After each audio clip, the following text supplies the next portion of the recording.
भारतवर्ष में एक प्रतापी और दानी राजा राज्य करता था। वह नित्य गरीबों और ब्राह्मणों की सहायता करता था। यह बात उसकी रानी को अच्छी नहीं लगती थी। वह न ही गरीबों को दान देती, न ही भगवान का पूजन करती थी और राजा को भी दान देने से मना करती थी। एक दिन राजा शिकार खेलने वन को गए हुए थे, तो रानी महल में अकेली थी। उसी समय बृहस्पति देव साधु वेश में राजा के महल में भिक्षा के लिए गए और भिक्षा मांगी। रानी ने भिक्षा देने से इनकार कर दिया और कहा, हे साधु महाराज, मैं तो दान पुण्य से तंग आ गई हूँ। मेरे पति सारा धन लुटाते रहते हैं। मेरी इच्छा है कि हमारा धन नष्ट हो जाए, फिर न रहेगा बांस न बजेगी बांसुरी। साधु ने कहा, देवी, तुम तो बड़ी विचित्र हो। धन संतान तो सभी चाहते हैं, पुत्र और लक्ष्मी तो पापी के घर भी होने चाहिए। यदि तुम्हारे पास अधिक धन है तो भूखों को भोजन दो, प्यासों के लिए प्याऊ बनवाओ, मुसाफिरों के लिए धर्मशालाएं खुलवाओ। जो निर्धन अपनी कुंवारी कन्याओं का विवाह नहीं कर सकते, उनका विवाह करा दो। ऐसे और कई काम हैं जिनके करने से तुम्हारा यश लोक परलोक में फैलेगा। परंतु रानी पर उपदेश का कोई प्रभाव न पड़ा। वह बोली, महाराज, आप मुझे कुछ न समझाएं। मैं ऐसा धन नहीं चाहती जो हर जगह बांटती फिरूं। साधु ने उत्तर दिया, यदि तुम्हारी ऐसी इच्छा है तो तथास्तु। तुम ऐसा करना कि बृहस्पतिवार को घर लीपकर पीली मिट्टी से अपना सिर धोकर स्नान करना, भट्टी चढ़ाकर कपड़े धोना। ऐसा करने से आपका सारा धन नष्ट हो जाएगा। इतना कहकर वह साधु महाराज वहाँ से आलोप हो गए। साधु के अनुसार कही बातों को पूरा करते हुए रानी को केवल 3 बृहस्पतिवार ही बीते थे कि उसकी समस्त धन संपत्ति नष्ट हो गई। भोजन के लिए राजा का परिवार तरसने लगा। तब एक दिन राजा ने रानी से कहा कि हे रानी, तुम यहीं रहो, मैं दूसरे देश को जाता हूँ, क्योंकि यहाँ पर सभी लोग मुझे जानते हैं, इसलिए मैं कोई छोटा कार्य नहीं कर सकता।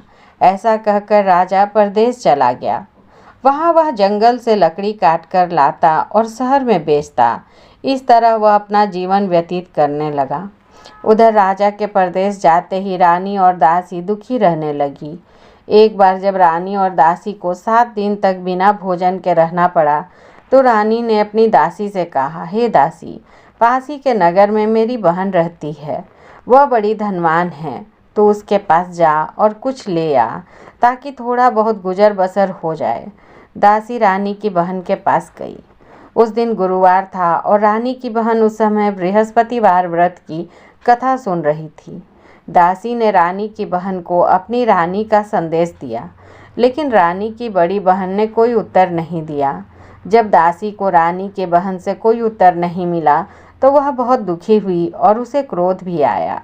दासी ने वापस आकर रानी को सारी बात बता दी। सुनकर रानी ने अपने भाग्य को कोसा। उधर रानी की बहन ने सोचा कि मेरी बहन की दासी आई थी, परंतु मैं उससे नहीं बोली, इससे वह बहुत दुखी हुई होगी। कथा सुनकर और पूजन समाप्त करके वह अपनी बहन के घर आई और कहने लगी, हे बहन, मैं बृहस्पतिवार का व्रत कर रही थी। तुम्हारी दासी मेरे घर आई थी, परंतु जब तक कथा होती है तब तक न तो उठते हैं न ही बोलते हैं, इसलिए मैं नहीं बोली। कहो, दासी क्यों गई थी? रानी बोली, बहन, तुमसे क्या छुपाऊं, हमारे घर में खाने तक को अनाज नहीं था। ऐसा कहते कहते रानी की आंखें भर आई। उसने दासी समेत पिछले 7 दिनों से भूखे रहने तक की बात अपनी बहन को विस्तार पूर्वक सुना दी। रानी की बहन बोली, देखो बहन, भगवान बृहस्पति देव सबकी मनोकामना को पूर्ण करते हैं। देखो, शायद तुम्हारे घर में अनाज रखा हो। पहले तो रानी को विश्वास नहीं हुआ, पर बहन के आग्रह करने पर उसने अपनी दासी को अंदर भेजा तो उसे सचमुच अनाज से भरा एक घड़ा मिल गया। यह देखकर दासी को बड़ी हैरानी हुई। दासी रानी से कहने लगी, हे रानी, जब हमको भोजन नहीं मिलता तो हम व्रत ही तो करते हैं, इसलिए क्यों न इनसे व्रत और कथा की विधि पूछ ली जाए, ताकि हम भी व्रत कर सकें। तब रानी ने अपनी बहन से बृहस्पति व्रत के बारे में पूछा। उसकी बहन ने बताया, बृहस्पतिवार के व्रत में चने की दाल और मुनक्का से विष्णु भगवान का केले की जड़ में पूजन करें तथा दीपक जलाएं, व्रत कथा सुनें और पीला भोजन ही करें। इससे बृहस्पति देव प्रसन्न होते हैं। व्रत और पूजन विधि बताकर रानी की बहन अपने घर को लौट गई। 7 दिन बाद जब गुरुवार आया तो रानी और दासी ने व्रत रखा। गुड़साल में जाकर चना और गुड़ लेकर आई। फिर उससे केले की जड़ तथा विष्णु भगवान की पूजा किया। तब पीला भोजन कहाँ से आए, इस बात को लेकर दोनों बहुत दुखी थे। चूँकि उन्होंने व्रत रखा था इसलिए बृहस्पति देव उनसे प्रसन्न थे। इसलिए वे एक साधारण व्यक्ति का रूप धारण कर 2 थालों में सुंदर पीला भोजन दासी को दे गए। भोजन पाकर दासी प्रसन्न हुई और फिर रानी के साथ मिलकर भोजन ग्रहण किया। उसके बाद वे सभी गुरुवार को व्रत और पूजन करने लगी। बृहस्पति भगवान की कृपा से उनके पास फिर से धन संपत्ति आ गई, परंतु रानी फिर से पहले की तरह आलस्य करने लगी। तब दासी बोली, देखो रानी, तुम पहले भी इस प्रकार आलस्य करती थी। तुम्हें धन रखने में कष्ट होता था, इस कारण सभी धन नष्ट हो गया, और अब जब भगवान बृहस्पति की कृपा से धन मिला है तो तुम्हें फिर से आलस्य होता है। रानी को समझाते हुए दासी कहती है कि बड़ी मुसीबतों के बाद हमने यह धन पाया है, इसलिए हमें दान पुण्य करना चाहिए, भूखे मनुष्यों को भोजन कराना चाहिए और धन को शुभ कार्यों में खर्च करना चाहिए, जिससे तुम्हारे कुल का यश बढ़ेगा, स्वर्ग की प्राप्ति होगी और पितृ प्रसन्न होंगे। दासी की बात मानकर रानी अपना धन शुभ कार्यों में खर्च करने लगी, जिससे पूरे नगर में उसका यश फैलने लगा। एक दिन राजा दुखी होकर जंगल में एक पेड़ के नीचे आसन जमाकर बैठ गए। वह अपनी दशा को याद करके व्याकुल होने लगे। बृहस्पतिवार का दिन था। एकाएक उसने देखा कि निर्जन वन में एक साधु प्रकट हुए। वह साधु वेश में स्वयं बृहस्पति देवता थे। लकड़हारे के सामने आकर बोले, हे लकड़हारे, यह सुनसान जंगल में तू चिंता मग्न क्यों बैठा है? लकड़हारे ने दोनों हाथ जोड़कर प्रणाम किया और उत्तर दिया, महात्मा जी, आप सब कुछ जानते हैं, मैं क्या कहूँ। यह कहकर रोने लगा और साधु को अपनी आत्मकथा सुनाई। महात्मा जी ने कहा, तुम्हारी स्त्री ने बृहस्पति के दिन बृहस्पति भगवान का निरादर किया है, जिसके कारण रुष्ट होकर उन्होंने तुम्हारी यह दशा कर दी। अब तुम चिंता को दूर करके मेरे कहने पर चलो तो तुम्हारे सब कष्ट दूर हो जाएंगे और भगवान पहले से भी अधिक संपत्ति देंगे। तुम बृहस्पति के दिन कथा किया करो। 2 पैसे के चने मुनक्का लाकर उसका प्रसाद बनाओ और शुद्ध जल से लोटे में शक्कर मिलाकर अमृत तैयार करो। कथा के पश्चात अपने सारे परिवार और सुनने वाले प्रेमियों में अमृत व प्रसाद बांटकर आप भी ग्रहण करो। ऐसा करने से भगवान तुम्हारी सब मनोकामनाएं पूरी करेंगे। साधु के ऐसे वचन सुनकर लकड़हारा बोला, हे प्रभु, मुझे लकड़ी बेचकर इतना पैसा नहीं मिलता जिससे भोजन के उपरांत कुछ बचा सकूं। मैंने रात्रि में अपनी स्त्री को व्याकुल देखा है। मेरे पास कुछ भी नहीं जिससे मैं उसकी खबर मंगा सकूं। साधु ने कहा, हे लकड़हारे, तुम किसी बात की चिंता मत करो। बृहस्पति के दिन तुम रोजाना की तरह लकड़ियां लेकर शहर को जाओ। तुमको रोज से दुगना धन प्राप्त होगा, जिससे तुम भली भांति भोजन कर लोगे तथा बृहस्पति देव की पूजा का सामान भी आ जाएगा। इतना कहकर साधु अंतर ध्यान हो गए। धीरे धीरे समय व्यतीत होने पर फिर वही बृहस्पतिवार का दिन आया। लकड़हारा जंगल में लकड़ी काटकर किसी शहर में बेचने गया। उसे उस दिन और दिन से अधिक पैसा मिला। राजा ने चना गुड़ आदि लाकर गुरुवार का व्रत किया। उस दिन से उसके सभी क्लेश दूर हुए। परंतु जब दोबारा गुरुवार का दिन आया तो बृहस्पतिवार का व्रत करना भूल गया। इस कारण बृहस्पति भगवान नाराज हो गए। उस दिन उस नगर के राजा ने विशाल यज्ञ का आयोजन किया तथा शहर में यह घोषणा करा दी कि कोई भी मनुष्य अपने घर में भोजन न बनावे, न आग जलावे, समस्त जनता मेरे यहाँ भोजन करने आवे। इस आज्ञा को जो न मानेगा उसे फांसी की सज़ा दी जाएगी। इस तरह की घोषणा संपूर्ण नगर में करवा दी गई। राजा के आज्ञानुसार शहर के सभी लोग भोजन करने गए, लेकिन लकड़हारा कुछ देर से पहुंचा, इसलिए राजा उसको अपने साथ घर लिवा ले गए और ले जाकर भोजन करा रहे थे तो रानी की दृष्टि उस खूंटी पर पड़ी जिस पर उसका हार लटका था। वह वहां दिखाई नहीं दिया।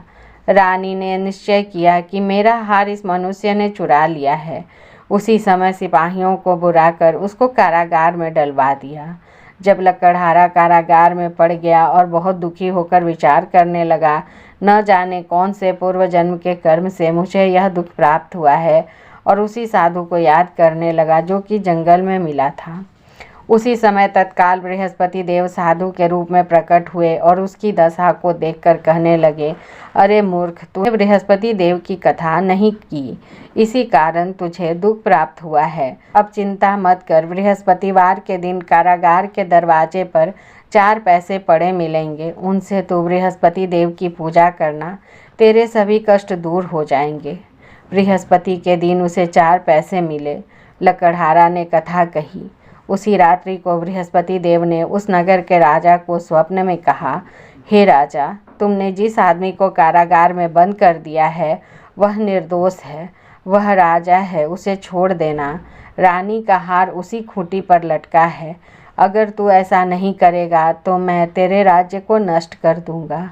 इस तरह रात्रि के स्वप्न को देखकर राजा प्रातःकाल उठा और खूंटी पर हार देखकर लकड़हारे को बुलाकर क्षमा मांगी तथा लकड़हारे को योग्य सुंदर वस्त्र आभूषण देकर विदा कर दिया।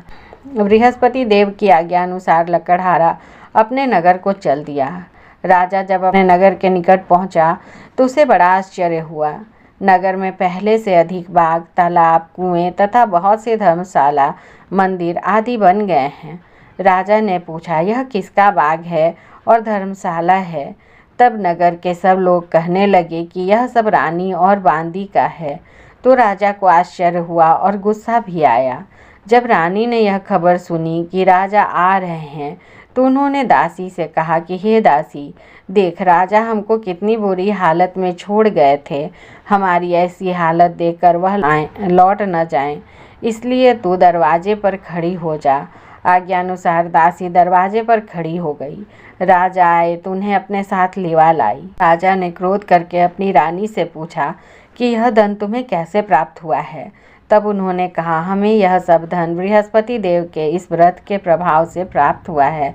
राजा ने निश्चय किया कि 7 रोज बाद तो सभी बृहस्पति देव का पूजन करते हैं, परंतु मैं प्रतिदिन दिन में 3 बार कहानी तथा रोज व्रत किया करूँगा। अब हर समय राजा के दुपट्टे में चने की दाल बंधी रहती तथा दिन में 3 बार कहानी कहता। एक रोज राजा ने विचार किया कि चलो अपनी बहन के यहाँ हो आवें। इस तरह निश्चय कर राजा घोड़े पर सवार हो अपनी बहन के यहाँ को चलने लगा। मार्ग में उसने देखा कि कुछ आदमी एक मुर्दे को लिए जा रहे हैं। उन्हें रोककर राजा कहने लगा, अरे भाइयों, मेरी बृहस्पति देव की कथा सुन लो। वे बोले, लो, हमारा तो आदमी मर गया है, इसको अपनी कथा की पड़ी है। परंतु कुछ आदमी बोले, अच्छा कहो, हम तुम्हारी कथा भी सुनेंगे। राजा ने दाल निकाली और जब कथा आधी हुई थी कि मुर्दा हिलने लग गया, और जब कथा समाप्त हो गई तो राम राम करके मनुष्य उठकर खड़ा हो गया। आगे मार्ग में उसे एक किसान खेत में हल चलाता मिला। राजा ने उसे देखा और उससे कहा, अरे भाई, तुम मेरी बृहस्पतिवार की कथा सुन लो। किसान बोला, जब तक मैं तेरी कथा सुनूंगा तब तक 4 हरैया जोत लूँगा। जा अपनी कथा किसी और को सुना। इस तरह राजा आगे चलने लगा। राजा के हटते ही बैल पछाड़ खाकर गिर गए तथा किसान के पेट में बड़ी जोर का दर्द होने लगा। उस समय उसकी माँ रोटी लेकर आई। उसने जब यह देखा तो अपने पुत्र से सब हाल पूछा और बेटे ने सभी हाल कह दिया। तो बुढ़िया दौड़ी दौड़ी उस घुड़सवार के पास गई और उससे बोली कि मैं तेरी कथा सुनूंगी, तू अपनी कथा मेरे खेत पर चलकर ही कहना। राजा ने बुढ़िया के खेत पर जाकर कथा कही, जिसके सुनते ही वह बैल उठ खड़ा हुआ तथा किसान के पेट का दर्द भी बंद हो गया। राजा अपनी बहन के घर पहुंचा। बहन ने भाई की खूब मेहमानी की। दूसरे रोज प्रातःकाल राजा जगा तो वह देखने लगा कि सब लोग भोजन कर रहे हैं। राजा ने अपनी बहन से कहा, ऐसा कोई मनुष्य है जिसने भोजन नहीं किया हो? मेरी बृहस्पतिवार की कथा सुन ले। बहन बोली, हे भैया, यह देश ऐसा ही है। यहाँ पहले यहाँ लोग भोजन करते हैं, बाद में अन्य काम करते हैं। अगर कोई पड़ोस में हो तो मैं देख आऊं। वह ऐसा कहकर देखने चली गई, परंतु उसे कोई ऐसा व्यक्ति नहीं मिला जिसने भोजन न किया हो। अतः वह एक कुम्हार के घर गई जिसका लड़का बीमार था। उसे मालूम हुआ कि उनके यहाँ 3 रोज से किसी ने भोजन नहीं किया है। रानी ने अपने भाई की कथा सुनने के लिए कुम्हार से कहा। वह तैयार हो गया। राजा ने जाकर बृहस्पतिवार की कथा कही, जिसको सुनकर उसका लड़का ठीक हो गया।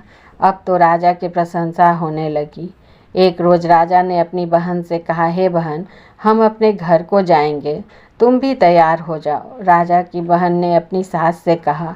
सास ने कहा, हाँ चली जा, परंतु अपने लड़कों को मत ले जाना, क्योंकि तेरे भाई के कोई औलाद नहीं है। बहन ने अपने भाई से कहा, हे भैया, मैं तो चलूँगी, पर कोई बालक नहीं आएगा। राजा बोला, जब कोई बालक नहीं चलेगा तब तुम ही क्या करोगी? बड़े दुखी मन से राजा अपने नगर को लौट आए। राजा ने अपनी रानी से कहा, हम निर्वंशी हैं, हमारा मुँह देखने का धर्म नहीं है और कुछ भोजन आदि भी नहीं किया। रानी बोली, हे प्रभु, बृहस्पति देव ने हमें सब कुछ दिया है, वह हमें औलाद भी अवश्य देंगे। उसी रात को बृहस्पति देव ने राजा के स्वप्न में आकर कहा, हे राजा, उठ, सभी सोच त्याग दे, तेरी रानी गर्भ से है। राजा की यह बात सुनकर बड़ी खुशी हुई। 9वें महीने में उसके गर्भ से एक सुंदर पुत्र का जन्म हुआ। तब राजा बोला, हे रानी, स्त्री बिना भोजन के रह सकती है, पर बिना कहे नहीं रह सकती। जब मेरी बहन आवे तुम उससे कुछ कहना मत। रानी ने सुनकर हाँ कर दिया।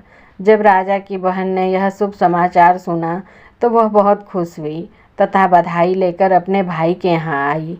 तभी रानी ने कहा, घोड़ा चढ़कर तो नहीं आई, गधा चढ़ी आई। राजा की बहन बोली, भाभी, मैं इस प्रकार न कहती तो तुम्हें औलाद कैसे मिलती? बृहस्पति देव ऐसे ही हैं, जैसी जिसके मन में कामनाएं हैं सभी को पूर्ण करते हैं। जो सद्भावना पूर्वक बृहस्पतिवार का व्रत करता है, एवं कथा पढ़ता है अथवा सुनता है, दूसरों को सुनाता है, बृहस्पति देव उसकी सभी मनोकामनाएं पूर्ण करते हैं।